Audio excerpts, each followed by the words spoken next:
এটাকে বলছে বুঝে কি অ্যাপল কি জানি অ্যাডাম অ্যাপল। তো এটা হচ্ছে থাইরয়েড কার্টিলেজ। থাইরয়েড কার্টিলেজ কতটুকু? এই থাইরয়েড কার্টিলেজ হচ্ছে এতটুকু। এরপর আবার এটা হচ্ছে কিকোর কার্টিলেজ, ঠিক আছে। এখন এই থাইরয়েড কার্টিলেজের ঠিক এই জায়গাটাতে, হ্যাঁ, একটা মাসেল আছে। এই যে আমি দেখলাম যে ক্রিজ দিলাম, এই বরাবর একটা মাসেল আছে যার নাম হলো থাইরোহাইয়েড আর হলো থাইরো অ্যারিটোনয়েড। এই মাসেলটা আছে, হ্যাঁ। এখন এই মাসেলটাকে আমরা ডিটেপ করব। তাহলে এই দুই আঙুলটা ধরে আমরা কি করব, আমরা এই এই যে এর কাটলেজ বার আমরা এরম করব। তাহলে যখনই এই মাসেলটা যখন আমরা এরকম ডিটেপ করব তখন মাসেলটা ফ্রি হবে। আর যখন ওই অ্যারিটোনয়েড মাসেলটা এই ভোকাল কর্ডের সাথে ডাইরেক্ট যুক্ত, ঠিক আছে, ভোকাল যে লিগামেন্ট, সেই লিগামেন্ট ওই থাইরো অ্যারিটোনয়েড যদি ফ্রি হয় তাহলে ভোকাল কর্ডটা, হ্যাঁ, এই যে ভোকাল কর্ডটা এরকম করতেছে তো মুভমেন্ট হচ্ছে যে ভোকাল লিগামেন্টটা, তাহলে ও আমাদের কন্ট্রোল থাকবে, ও সুন্দর করে ভয়েসটা উচ্চারণ হতে পারবে এবং উচ্চারণ হবে। তাহলে ভয়েস ডিসঅর্ডারের ক্ষেত্রে আমাদের এই দুইটা মাসেল ঠিক মতো যদি ফ্রি হয় তাহলে থাইরয়েড কাটলে ভোকাল লিগামেন্টগুলো ইজি হবে এবং ভোকাল ডিসঅর্ডারটা অনেকটাই ইমপ্রুভ করবে। যে আমাদের যে ভোকাল যে নোডিউলস থাকে, নোডিউলস এবং ভোকাল কর্ড যে প্যারালাইসিস হয়ে যায় সেটা ইমপ্রুভ হয়ে যাবে। তার কথা আজকে এটুকুই বললাম। আমরা কি করব, আমরা এরকম এরকম মাসেল তো এরকম আছে। ডিটেপ কি? ডিটেপ আড়াআড়ি। ডিটেপ মানে কি? আড়াআড়ি। তাহলে আড়াআড়ি, এই আড়াআড়ি মাসেলটা তো এই, তাহলে এই আড়াআড়ি। ক্লিয়ার না ব্যাপারটা? এই ভুলটা আমরা করবো না। আমরা যত ভয়েস ডিসঅর্ডারে আমরা গুরুত্বের সাথে এটা আমরা অ্যাপ্লাই করবো।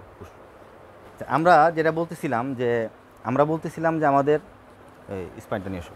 আমাদের যে তোমার থোরাকোলাম্বার ফাঁসা না কি ফাঁসা, থোরাকোলাম্বার ফাঁসা বলছেন আমরা। আচ্ছা, এই থোরাকোলাম্বার ফাঁসাটা হলো এরকম, ঠিক আছে, ঠিক আছে কথাটা। তাহলে এই যে ফাঁসাটা, হ্যাঁ, এই ফাঁসাটার মধ্যে আমাদের কি আছে এখন? এই যে হাতে রাখো, লেটিসমাস ডরসাই আর ওদিকে রেকটাস অ্যাবডোমিনাল মাসেলটা, এইগুলি আলটিমেটলি এগুলির সাথে এটার সাথে যুক্ত আছে। বুঝতে পারছি? তাহলে যে কথা বলতেছিলাম, এই ভাষার সাথে এই মাসেলগুলি যুক্ত, এরকম করে যুক্ত আছে। লেটিসমাস ডরসাই আছে, তারপরে কোয়াড্রাটাস লাম্বোরামাস আছে। এখন চিন্তা হলো, এখন আমরা যে বলতেছি যে অ্যাবডোমিনাল ডায়াফ্রাম বলতে আমরা কী বোঝাচ্ছি আমি সুনিশ্চিত না, তবে ইউজুয়ালি যেটা বোঝাচ্ছি যে আমাদের এই যে এটাকে আমরা কি বলতেছি, ধরো আমরা এটাকে বলতেছি আমরা, ধরো এটা হচ্ছে লিনিয়া আলবা। কী বলতেছি আমরা এটাকে? লিনিয়া আলবা। আর লিনিয়া আলবার পরে যে মাসেলটা রেকটাস অ্যাবডোমিনাস, সম্ভবত এটা আছে এই যে খুব সম্ভব জিফয়েড প্রসেস, এই পাশে কার্টিলেজের সাথে এটা এইভাবে যুক্ত, ঠিক আছে। এরপরে rectus abdominis, external oblique, internal oblique, হ্যাঁ, আরও আছে মাসেলগুলো, হ্যাঁ, যেমন ধরো এখানে আছে তোমার এক্সটার্নাল অবলিক, ঠিক আছে।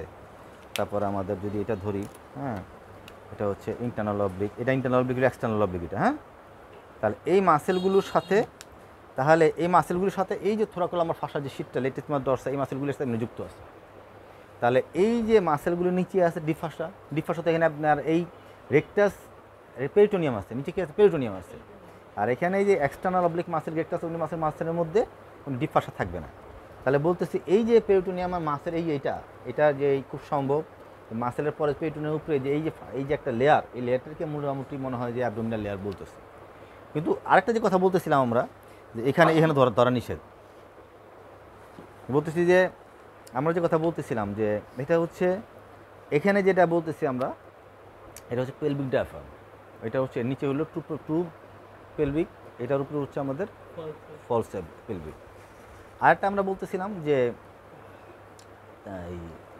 এটা হলো পেলভিক ডায়াফ্রাম। আরেকটা কী বলছিলাম যে এটা আমরা পেরিনিয়াল ডায়াফ্রাম না কী বলছিলাম আমরা, এটা কী বলতেছিলাম আমরা? এদিকে একটা বলতেছিলাম কি একটা জানি, ওই যে আর্কুয়েট লিগামেন্ট, এনে একটা বলতেছিলাম আমরা, ডায়াফ্রাম বলতেছিলাম না, পেরিনিয়াল ডায়াফ্রাম না, কি হলো পেলভিক ডায়াফ্রাম। পেরিনিয়াল ফার্স্টটা বলছে নাকি? পেরিনিয়াল ডায়াফ্রাম বলছিলাম নাকি? হ্যাঁ, পেরিনিয়াল বডি, কিন্তু এখানে একটা আরেকটা যে লেয়ার ছিল পেরিনিয়াল বডি বা পেরিনিয়াল ডায়াফ্রাম, ওটা আলাদা। যাকে হচ্ছে আমাদের পেলভিক ডায়াফ্রাম। পেলভিক ডায়াফ্রাম নিচে কি? ট্রু পেলভিক, আর উপরে হইল ফলস পেলভিক। আচ্ছা, এখন আমরা যে কথা বলতেছিলাম যে এই যে অ্যাবডোমেন, এই অ্যাবডোমেনের এই মাসেলগুলির পাশে যেই ডায়াফ্রামটা আমরা কল্পনা করতেছি, এটার সাথে আমাদের এই ডিপ ব্যাক মাসেলের থোরাকোলামার ফাসাটা জড়িত। তাহলে এটাকে আমরা কী করবো, ফ্রি করব। আমরা এই কথাই বোঝাতে চাইছিলাম যে এতক্ষণ ধরে বা আগে বোঝাচ্ছি, আমরা দেখি কম এখানে একটু ধরে, হ্যাঁ, আমরা যদি এখানে কী করবো, আমার পিছনে ওই যে আমাদের থোরাকোলামার ফাসাটা যদি ধরি, এখানে থোরাকোলামার ফিক্সড করলাম, করে থোরাকোলামার ফাসাটা আমরা নিচে ধরলাম, যে ডায়মন্ড শেপটা আমরা আঁকলাম, আর এটা আমরা কী করবো, আমরা এরকম পুশ করবো, রিল্যাক্সে পুশ করবো, নরম থাকো, রিল্যাক্স, নরম টাইট, অনেক টাইট হবে, হ্যাঁ। তাহলে আমরা কী করবো, ফ্রি করবো, হ্যাঁ। তাহলে আমরা বুঝে দিয়েছিলাম এই যে rectus abdominis, external oblique, internal oblique, এগুলো মাসেলগুলোর মধ্যে যে ফাঁসা আছে, সে ফাঁসা টাইট, সে ফাঁসা যদি টাইট থাকে তাহলে আলটিমেটলি থোরাকোলামার ফাঁসাটা টাইট থাকবে।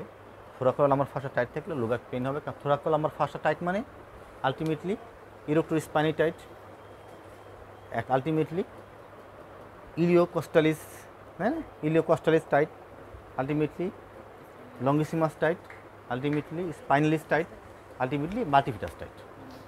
আর এগুলো ভার্টিব্রার সাথে ওতপ্রোতভাবে জড়িত। আর এই মাসেলগুলো যদি টাইট থাকে তাহলে লো ব্যাক পেইন হবে, আর মাসেলগুলো যদি টাইট থাকে তাহলে আলটিমেটলি এই জয়েন্টগুলো তার বায়োমেকানিক্যাল চেঞ্জ হয়ে যাবে, আর এগুলো যদি চেঞ্জ হয় আলটিমেটলি ডিস্ক প্রলাপস হওয়ার জন্য অনুকূল পরিবেশ পাবে। হতে পারে ডিস্ক প্রলাপসের কারণে মাল্টিফিটাস এগুলো টাইট হয়েছে, আবার এমন হতে পারে এটা টাইট হয়েছে বুঝাই ডিস্ক প্রলাপস হয়েছে, ভাইস ভার্সা, কোনটা আগে কোনটা পরে আমরা জানি না, এটার জন্য আবার রিসার্চ করা লাগবে। তো দুটোই দুটো বেলায় করতে পারে। অতএব আমরা এই জন্য কী করবো, আমরা এই লো ব্যাক পেনের ক্ষেত্রে আমাদের ভিসারাল ম্যানিপুলেশন হিসাবে আমরা কী করবো, অ্যাবডোমিনাল ডায়াফ্রামটাকে আমরা একটু রিলিজ করবো, অ্যাবডোমিনাল ডায়াফ্রামটা টেনশন রিলিজ করবো, অ্যাবডোমিনাল ডায়াফ্রামে কী করবো, আমরা টেনশন রিলিজ করবো। ক্লিয়ার? আমরা এখন আরেকবার আমরা এগুলো রিভিউ ক্লাস চলতেছে, আমরা বহুবার বলছি যে আমাদের যে এই অ্যাপেন্ডিক্সের পরে এই লো ব্যাক পেনের একটা কমন একটা ফিচার, হ্যাঁ, এটা আমরা খুব বিশেষ করে খেয়াল রাখবো, যাতে করে আমাদের এই অ্যাপেন্ডিক্সটা ফ্রি স্কার টিস্যু তৈরি হয়, অ্যাডহেশন হয়, এবং এটা যদি আমরা অবলিটারেট করে আমরা পেশেন্টকে লো ব্যাক পেন থেকে আমরা মুক্ত দেওয়ার জন্য চেষ্টা করি। তাহলে আমরা বলছিলাম যে আমরা আবারও একটা আমরা রিভিউ করি, যে আমরা বারবার বলতেছি এটা হচ্ছে অ্যান্টেরিয়র সুপিরিয়র ইলিয়াক স্পাইন। এটা কি? Anterior superior iliac spine. আর এটা হচ্ছে অ্যাবডোমেন। অ্যাবডোমেন থেকে আমরা অ্যান্টেরিয়র সুপিরিয়র স্পাইন যদি আমরা টানি, তাহলে একটা গ্রসটি যদি আমরা বলি, তাহলে এই একটা ভাগ, এই একটা ভাগ, তাই না, তিনটা খণ্ড আমরা করলাম। তাহলে মিডিয়াল 2/3 আর লেটারাল 1/3 যে জাংশনটা আসবে, সেই জাংশনের নিচে কী থাকবে, থাকবে হলো অ্যাপেন্ডিক্স থাকবে। কি থাকবে? অ্যাপেন্ডিক্স থাকবে। এখানে কথা হচ্ছে যে সে যদি এটা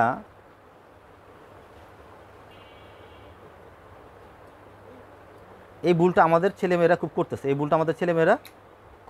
কী ভুল করতেছে, বারবার বলার পরে তারা বুঝে সারতে পারতেছে না যে কী করতেছে সে, কী ভুলটা আমরা এখন দেখব।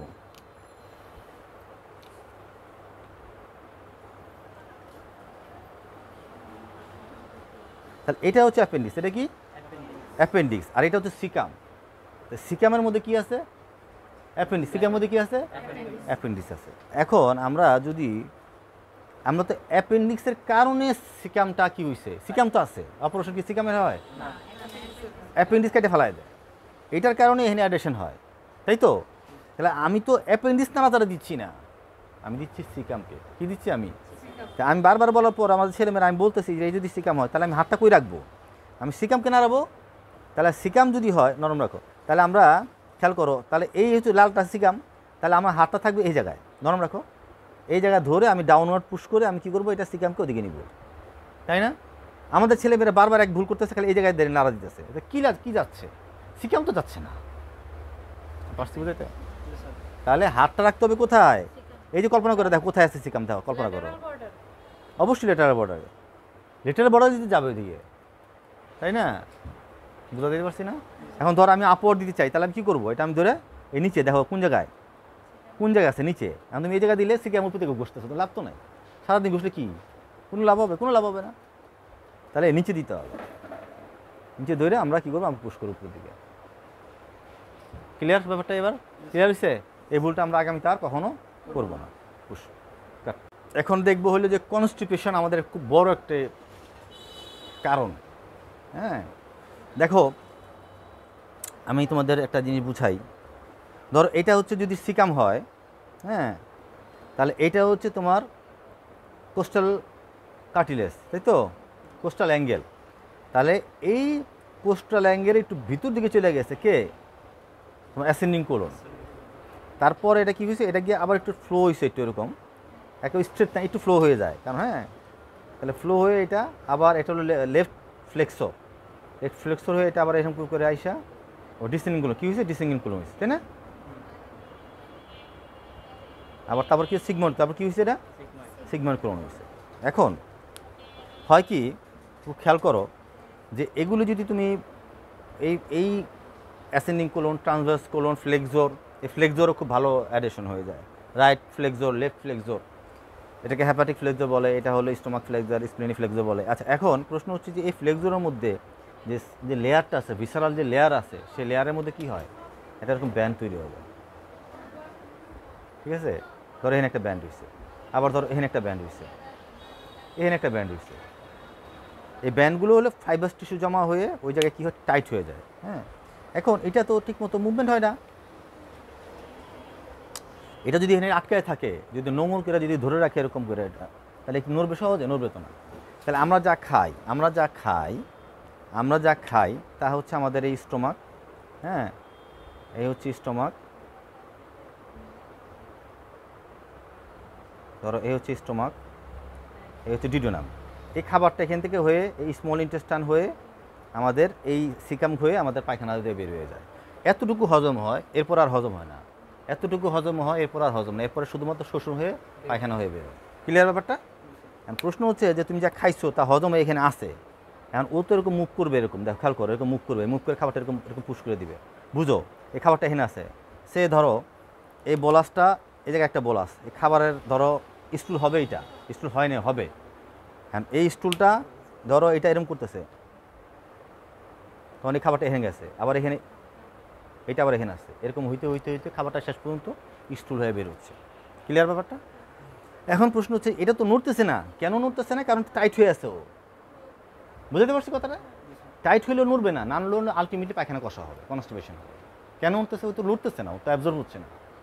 মুভমেন্ট না হলে পায়খানা তো স্থির, ও তো স্থির হয়ে আছে, এখানে জমা হচ্ছে, এখানে আরেকটু স্টুল জমা হচ্ছে, এখানে আরেকটু খাবার জমা হইতে হইতে পুরো কোলনটা ধরে পায়খানা ভরা, পায়খানা হচ্ছে না। কেন হচ্ছে না? কারণ এই সমস্যার কারণে মুভমেন্ট নাই। I am clear? তাহলে এখন এটাকে মুভমেন্ট বাড়াইতে হবে, ভিসারাল ম্যানিপুলেশন করতে হবে, এটা সরাইতে হবে, ঠিক আছে? এটা সরাইতে হবে এবং এর মধ্যে একটা আন্দোলন ঘটাইতে হবে। আন্দোলন ঘটলেই স্টুলটা আমাদের কনস্টিপেশন কমে যাবে। বড় একটি বিলিয়ন টাকার একটা মার্কেট হচ্ছে কনস্টিপেশনের ওষুধ, জানো কি না? অনেক বড় একটা মার্কেট সারা বিশ্বের। আমাদের তো তাও ভালো, আমরা তো লাল শাক খাই, পুঁই শাক খাই, আমাদের পয়সা কম, তাই আমরা সবজি গাছের লতা পাতা খাওয়ার চেষ্টা করি। বিদেশে তো ওরা খালি খায় ফাস্ট বার্গার খায়, আর কি খায়, ওই রোল টোল খায়, তাই না? ওদের আরও মারাত্মক সমস্যা, ওদের দেশে কোলন ক্যান্সার অত্যন্ত বেশি। কেন? পায়খানা কষার কারণে। ক্লিয়ার ব্যাপারটা? তাহলে আমরা যদি এই ভিসারাল ম্যানিপুলেশনটা করতে পারি তাহলে আমাদের কনস্টিপেশন অনেকটাই কমে যাবে। তাহলে আমরা কী করবো? তাহলে খেয়াল করো, তাহলে তুমি হাতটা যদি এরকম ঘষো তালতে হবে না, কোথায় আছে দেখো। তাহলে আমাদের কী করতে হবে? এই বরাবর আমরা কী করতে হবে? আমরা এরকম করে আমরা আপওয়ার্ড, যাতে করে এই স্টুলটা উপর দিকে ঝুঁকে যায়।